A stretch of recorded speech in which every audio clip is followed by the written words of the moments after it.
کہ مجھے اچانک خبر جب ملی شہید ناموس صحابہ حضرت مولانا عبدالغفور ندیم شہید رحمۃ اللہ تعالی علیہ، ان کے واقعات ابھی مولانا فاروقی صاحب آپ کو سنا رہے تھے، میں بھی اگر سنانا شروع کروں گا تو بڑا وقت لگ جائے گا، اور آج تعزیتی پروگرام ہے، وہ بھی بڑا نفیس قسم کا تھا۔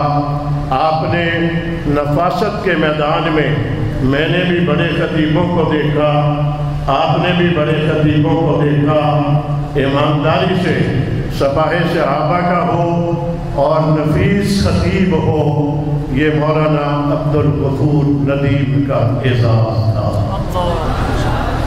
اور پتہ نہیں کتنی باتیں ہیں۔ مجھے ایک مرتبہ فون کیا، مجھے کہا کمالیہ کا کھدر جس میں باریک لائنیں ہوتی ہیں، یہ بڑی وضاحت سے کہا، کمالیہ کا کھدر جس میں باریک قسم کی لائنیں ہوتی ہیں، مجھے ایک سوٹ بجوا دو۔ یہ وضاحت سے کہا ایک سوٹ بجوا دو۔ میں نے کہا حضرت آپ نے ایک کا کیوں کہا ہے؟ فرمایا ایک میں نے کہہ دیا ہے، آگے آپ کی مرضی ہے جتنے مرضی بھیج دیں، مگر میں نے ایک ہی کہنا ہے۔ یہ بھی ایک نفاست کی بات تھی ان کی، بڑا خوبصورت قسم کا خطیب تھا۔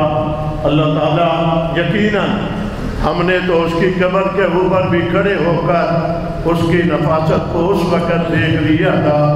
ابھی قبر میں دفن کرنے کے بعد چند قدم ہم مسجد کے محراب کی طرف گئے تھے تو پیچھے سے ساتھیوں نے کہا تھا مولانا پیچھے واپس آؤ، مولانا ندیم کی قبر سے خوشبو آ رہی ہے۔ انہی قدموں کے اوپر میں، اور اس وقت ہمارے ساتھ جتنے رفقائے کار تھے ہم واپس آئے، ہم نے خوشبو کو محسوس کیا۔